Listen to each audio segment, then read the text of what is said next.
నమస్కారం. దెందులూరు నియోజకవర్గ ప్రజలకు, నాకెంతో ఇష్టమైన మా వైఎస్ఆర్ కాంగ్రెస్ పార్టీ నాయకులకు, కార్యకర్తలకు, కొటారు కుటుంబాన్ని నమస్కారం. దెందులూరు నియోజకవర్గ ప్రజలకు, నాకెంతో ఇష్టమైన మా వైఎస్ఆర్ కాంగ్రెస్ పార్టీ నాయకులకు, కార్యకర్తలకు, కొటారు కుటుంబాన్ని ఆశీర్వదిస్తూ ఆదరిస్తూ ఉన్న ప్రతి ఒక్కరికి కూడా పేరు పేరున మరొకసారి నా నమస్కారాలు తెలియజేస్తున్నా. ఈరోజు ఒక విషయం గురించి మీతో మాట్లాడదామని, ఏదో వదంతులు వస్తున్నాయని, ఏదో టీవీలు చూపిస్తున్నాయని, ఎవరో సోషల్ మీడియాలో పెడుతున్నారని ఉదయం నుంచి నాకు ఫోన్లు చేస్తూ ఉన్నారు. ఒకే విషయం చెప్పాలని చెప్పి ఈరోజు మీ ముందుకు రావటం జరిగింది. ఈరోజు అమెరికాలో ఒక టెక్నాలజీ కాన్ఫరెన్స్ లో పార్టిసిపేట్ చేయడానికని ఇక్కడికి రావటం జరిగింది. ఇందాకే ఇక్కడికి వచ్చాక అనేక మంది అన్న ఏదో వీడియో వస్తుందని మా నాయకులు చాలా మంది ఫోన్ చేస్తున్నారు. ఈరోజు ఒకే సమాధానం నేను చెప్తూ ఉన్నా. ఈరోజు కొటారు కుటుంబం దాదాపుగా 20 సంవత్సరాల పాటు రాజశేఖర రెడ్డి గారితో నాన్నగారు ప్రయాణం చేయడం జరిగింది. అదేవిధంగా నాన్నగారు గాని నేను గాని దాదాపుగా 15 సంవత్సరాల నుంచి జగన్మోహన్ రెడ్డి గారితో ప్రయాణం చేస్తూ ఉన్నాం. ఈరోజు ఏదో ఓడిపోతే పార్టీ మారాలనో, పార్టీ మారిపోదామనో అటువంటి ఆలోచన మాకు ఎప్పటికీ రాదు. ఏదైతే వదంతులు వస్తూ ఉన్నాయో వాటినన్నిటినీ కూడా ఖండిస్తూ ఉన్నా. ఈరోజు నేను రాజకీయాల్లోకి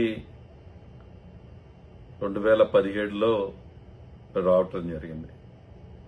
17లో వచ్చినప్పటి నుంచి కూడా అప్పుడు ప్రతిపక్షంలో ఉన్నాం. అప్పుడు ఉన్నటువంటి ప్రతిపక్షంలోనే అనేక పోరాటాలు చేశాం. అనేక విధంగా ఇబ్బందులు అప్పుడు పెట్టినప్పటికీ నిలబడ్డాం. దెందులూరు నియోజకవర్గ ప్రజల యొక్క ఆశీర్వాదంతో, వైఎస్ఆర్ కాంగ్రెస్ పార్టీ నాయకులు, కార్యకర్తల యొక్క కష్టంతో, అదేవిధంగా జగన్మోహన్ రెడ్డి గారి ఆశీస్సులతో 2019 నుంచి 24 వరకు శాసనసభ్యుడిగా ప్రజలకు సేవ చేసేటువంటి అవకాశం రావటం జరిగింది. 5 సంవత్సరాలు కూడా ఎప్పుడు కూడా పార్టీలను, ఏ కులమనో, ఏ మతమనో ఎప్పుడు కూడా నేను అడగలేదు. ఎప్పుడు కూడా మంచి చేయగలిగితే మంచి చేస్తూ ముందుకు వెళ్ళడం జరిగింది. దాదాపుగా అభివృద్ధి, సంక్షేమం 2 కళ్ళగా దెందులూరు నియోజకవర్గాన్ని ముందుకు తీసుకెళ్లడం జరిగింది. దాదాపు 4,000 కోట్ల రూపాయల సంక్షేమ అభివృద్ధి కార్యక్రమాలు మీ అందరి ఆశీస్సులతో చేసే అవకాశం వచ్చింది, చేయటం జరిగింది. ఈరోజు విమర్శించే వాళ్ళు ఎప్పుడు విమర్శిస్తూనే ఉంటారు.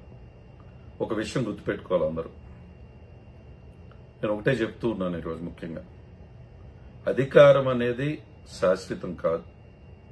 అధికారం ఉంది కదా అని అహంకారంతో మనం గనక ప్రవర్తిస్తే కాళ్ళ మీద దానికి సమాధానం చెప్పాల్సిన అవసరం ఉంటుంది. ఈరోజు అబ్బాయి చౌదరి అనేటువంటి వ్యక్తి ఏంటో దెందులూరు నియోజకవర్గ ప్రజలందరికీ తెలుసు. ఈరోజు రాజకీయాల్లోకి వచ్చినప్పుడు గెలుస్తాం, ఓడిపోతాం. స్పోర్టివ్గా తీసుకునేటువంటి వ్యక్తిని నేను. ఈరోజు ఓడిపోయాక కూడా అనేక విధాలుగా అవమానం పరచాలను, అబ్బాయి చౌదరిని ఇబ్బంది పెట్టాలను, మా కుటుంబాన్ని ఇబ్బంది పెట్టాలను అనేక ప్రయత్నాలు జరిగాయి. ఈరోజు నేను తప్పకుండా బాధ కలిగించేటువంటి సంఘటనలు కూడా జరిగాయి. అనేక మంది మేము నివాసం ఉండేటువంటి మానంటికే వచ్చి మా తల్లిదండ్రుల లోపలుంటే రాళ్లు వేసేటువంటి కార్యక్రమాలు, లేకుంటే ఏదో ఒక అబ్బాయి చౌదరి ఎవడికో బాకీ ఉన్నాడని, ఏదో డబ్బులిచ్చి ధర్నాలు చేపించే కార్యక్రమాలు గాని, అదేవిధంగా కొటారి కుటుంబాన్ని గనక ఇబ్బంది పెడితే తప్పకుండా నైతికంగా దెబ్బ కొట్టొచ్చని దిగజారు రాజకీయం చేస్తూ మా కుటుంబ సభ్యులైనటువంటి పొలాలను కూడా ఈరోజు వాటిని కూడా ఏదో వీళ్ళు ఇబ్బంది పెట్టే ప్రయత్నాలు చేస్తూ ఉన్నారు. ఒకటే చెప్తూ ఉన్నా, ఇటువంటి వాటికి భయపడే వ్యక్తినైతే కాదు, చేయండి. మీకు అవకాశం ఉంది, మీరు చేస్తారు. అధికారాన్ని అడ్డం పెట్టుకుని ఈరోజు ఏదో సాధిద్దాం అనుకుంటున్నారేమో. ఇటువంటి వాటికి భయపడేటువంటి వ్యక్తినైతే నేనైతే కాదు. డెఫినెట్ గా ఈరోజు 17 నుంచి 24 వరకు ప్రజలే జీవితముగా నియోజకవర్గమే అభివృద్ధి చేయడమే లక్ష్యంగా మనం ముందుకెళ్ళటం జరిగింది. ఈరోజు తప్పకుండా నా పైన కూడా బాధ్యతలు ఉంటాయి. ఈరోజు రాజకీయం చేయాలంటే వ్యాపారంగా నిలబడి ఉండాలి. అన్ని రకాలుగా కూడా మనం నిలబడగలిగితేనే రాజకీయం చేసేటువంటి పరిస్థితి ఈరోజు ఉంది. నేను చెప్పాల్సిన అవసరం లేదు ఎవరికి కూడా. తప్పకుండా కుటుంబంతో పాటు సమయం గడపాల్సినటువంటి అవసరం కూడా ఉంది. వ్యక్తిగత కారణాలు, నానారోగ్యం అవనండి, ఏదైనా సరే కొన్ని వ్యక్తిగత కారణాలతో కొన్ని రోజుల పాటు ఈరోజు వ్యాపార విషయాల్లోనండి, వ్యక్తిగత విషయాల్లో కానివ్వండి, నేను నియోజకవర్గం వస్తూ వెళ్తూ ఉన్నాను.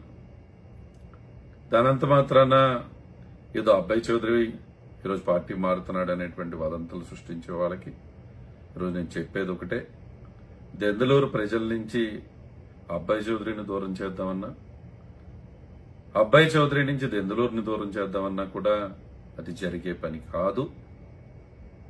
అది ఎట్టి పరిస్థితుల్లో కూడా అటువంటి పరిస్థితి ఉండదు.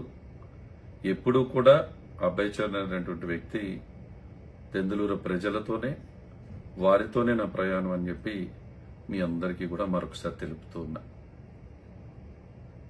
ఎందుకు ఈ రోజు వచ్చి వివరణ ఇవ్వాల్సి వచ్చిందంటే, అనేక మంది ఫోన్ కాల్స్ చేస్తూ, అనేక మంది మెసేజ్లు చూపిస్తూ ఈరోజు నేను ఏదో పార్టీ మారుతున్నానని మాట్లాడుతున్న వారికి సమాధానం చెప్పాల్సినటువంటి బాధ్యత ఉంది అనేటువంటి విషయంలో ఈరోజు చెప్పాను. తప్పకుండా చిన్న వ్యక్తిగత పని మీద ఒక టెక్నాలజీ కాన్ఫరెన్స్ లో పాల్గొనటానికని చెప్పి అమెరికా రావటం జరిగింది. త్వరలోనే నియోజకవర్గానికి వస్తాను. ప్రతి ఒక్క వైఎస్ఆర్ కుటుంబ సభ్యులని కలుస్తాను, అందరితో కూడా మాట్లాడతానని, తప్పకుండా కలుద్దామని త్వరలోనే మీ అందరికీ కూడా మరొకసారి తెలియజేస్తూ, అదేవిధంగా ఈరోజు అధికార పక్షానికి కూడా ఒకటి చెప్తూ ఉన్నా, కూటమి ప్రభుత్వం మీరు మంచి చేయండి, ప్రజలు మీకు అవకాశం ఇచ్చారు. ఈరోజు దెందులూరు ప్రజలకి మంచి జరుగుతుందంటే దాన్ని స్వాగతిస్తూ అభినందించే వ్యక్తుల్లో మొదట వరుసలో నేను ఉంటాను. అంతేకాని ఈరోజు అధికారం ఉంది కదా అని ఈరోజు రాజకీయ కక్షలతో ఇంకా కూడా కార్యకర్తలను ఇబ్బంది పెడదామనో, లేకపోతే ఇతను కొటారు కుటుంబానికి దగ్గరగా ఉంటాడు కాబట్టి ఇతను ఇబ్బంది పెడదామనేటువంటి ప్రయత్నం చేస్తే అది కరెక్ట్ కాదు. ఈరోజు అధికారం శాశ్వతం కాదు. అధికారాన్ని ప్రజలకు మంచి చేయడానికి ఉపయోగించండి తప్ప ఈరోజు ఏదో అహంకారంతో మీరు గనక ప్రవర్తిద్దామనుకుంటే కాలం దానికి సమాధానం చెప్పాల్సినటువంటి అవసరం ఉంటుంది. ఆ విషయం గుర్తుపెట్టుకోమని చెప్పి ఈరోజు అందరికీ తెలియజేస్తున్నా. అదేవిధంగా కొన్ని వదంతులు మీడియాలో చూస్తే ఆశ్చర్యం వేస్తూ ఉంది. ఎందుకంటే ఈరోజు వ్యాపార నిమిత్తము, అదేవిధంగా నేను లండన్లో ఉన్నప్పుడు మన భారతదేశానికి ఉపరాష్ట్రపతిగా చేసినటువంటి పెద్దలు వెంకయ్యనాయుడు గారు వచ్చినప్పుడు గౌరవంగా వెళ్లి వారిని కలవటం జరిగింది. పెద్దలు వారిని ఎయిర్పోర్ట్ దాకా వెళ్లి వారిని ఫ్లైట్ ఎక్కించే కార్యక్రమం చేయటం జరిగింది. అంత మాత్రాన్ని దానికేదో వదంతులు సృష్టిస్తుంటే, అదేవిధంగా ఈరోజు ఒకటి అడుగుతూ ఉన్నా. 2 రోజుల క్రితం కేటీ రామారావు గారు నేను లండన్లో ఒక కాన్ఫరెన్స్లో ఉన్నాం. అంటే అంత మాత్రాన నేను బీఆర్ఎస్ పార్టీలో చేరుతున్నట్ట. మొన్న ఆమ్ ఆద్మీ పార్టీ నుంచి ఎంపీ మన ఇంటికి వచ్చారు అంటే నేను ఆమ్ ఆద్మీ పార్టీలో జాయిన్ అవుతున్నట్ట. ఇవన్నీ కూడా సరైనటువంటి విధానం కాదు. ఈరోజు మనం ఏ పార్టీలో ఉన్నామా, ఎలా ఉన్నామా అనే దానికంటే కూడా వ్యక్తిత్వం ఇంపార్టెంట్. డెఫినెట్గా ఈరోజు నాకు తెలిసినటువంటి వ్యక్తిత్వం, నాకు నేర్పించినటువంటి వ్యక్తిత్వం అందరినీ గౌరవించాలని చెప్పి అదేవిధంగా నేను ఉంటూ ఉన్నా. ఇప్పుడు ఎవరో ఏదో విమర్శిస్తారని చెప్పి అబ్బాయి చౌదరి తన యొక్క వ్యక్తిగతంగా ఎలా ఉంటాడో అది మార్చుకోవాల్సిన అవసరం నాకు లేదే. నేను ఇప్పుడు ఎలా ఉన్నానో ఇదే అబ్బాయి చౌదరిని దెందులూరు ప్రజలు ఆశీర్వదించారు, ప్రేమించారు, హారతులు పట్టారు. అబ్బాయి చౌదరి వ్యక్తిత్వం ఏంటో, అబ్బాయి చౌదరి క్యారెక్టర్ ఏంటో దెందులూరు నియోజకవర్గ ప్రజలకు బాగా తెలుసు. విమర్శలు చేసేవాళ్లు కూడా హుందాతనంతో విమర్శలు చేయండి. రాజకీయాన్ని రాజకీయంగా చేద్దాం, హుందాతనంతో రాజకీయం చేద్దాం. అంతే తప్ప ఇటువంటి దిగజారిపోయినటువంటి ప్రచారాలు చేయటం కరెక్ట్ కాదని మీ అందరికి కూడా మరొకసారి తెలుపుతూ, డెఫినెట్ గా ఎటువంటి వదంతులను మనం నమ్మాల్సినటువంటి అవసరం లేదు. అబ్బాయి చౌదరి ఏ పార్టీ మారట్లేదు, మారాల్సినటువంటి అవసరం అబ్బాయి చౌదరికి లేదు. 20 సంవత్సరాల పాటు రాజశేఖర రెడ్డి గారితో ప్రయాణం చేశాం. దాదాపు 15 సంవత్సరాల నుంచి జగన్మోహన్ రెడ్డి గారితో ప్రయాణం చేస్తున్నాం. అదే విధంగా మా ప్రయాణం ముందుకు సాగుతుంది. దెందులూరు నియోజకవర్గంలో వైఎస్ఆర్ కాంగ్రెస్ పార్టీ నాయకులు, కార్యకర్తలతో వారు మా కుటుంబ సభ్యులు, వాళ్ళందరినీ కూడా కలుపుకుని మరింతగా ముందుకు వెళ్తాం. మంచి చేస్తే మెచ్చుకుంటాం, తప్పకుండా ప్రజలకు అన్యాయం జరిగితే ప్రశ్నిస్తాం. అది డెఫినెట్గా మా హక్కు అని చెప్పి మరొకసారి మీ అందరూ కూడా తెలుపుతూ, ఎవ్వరూ కూడా అధైర్యపడాల్సిన అవసరం లేదు. మొన్నే నేను కాన్ఫరెన్స్ పెట్టి నియోజకవర్గంలో ఉన్నటువంటి నాయకులందరితో కూడా మొన్న వచ్చినప్పుడు మాట్లాడాం. నేను కాన్ఫరెన్స్ లో కూడా మనం మాట్లాడుకున్నాం. త్వరలో కలుద్దాం, తప్పకుండా అన్ని విషయాలపై చర్చిద్దాం అని చెప్పి మీ అందరికి కూడా తెలియజేస్తూ, ఇవన్నీ కూడా వచ్చే వదంతులంతా కూడా చక్కగా టైంపాస్కి తీసుకోండి. అబ్బాయి చౌదరి ఎటువంటి పార్టీ మారడు, మారాల్సినటువంటి అవసరం లేదని మీ అందరికీ కూడా మరొకసారి అందరికీ తెలియజేస్తున్నా. ప్రతి ఒక్కరికి కూడా మరొకసారి పేరు పేరున నమస్కారాలు తెలియజేస్తున్నా. Thank you.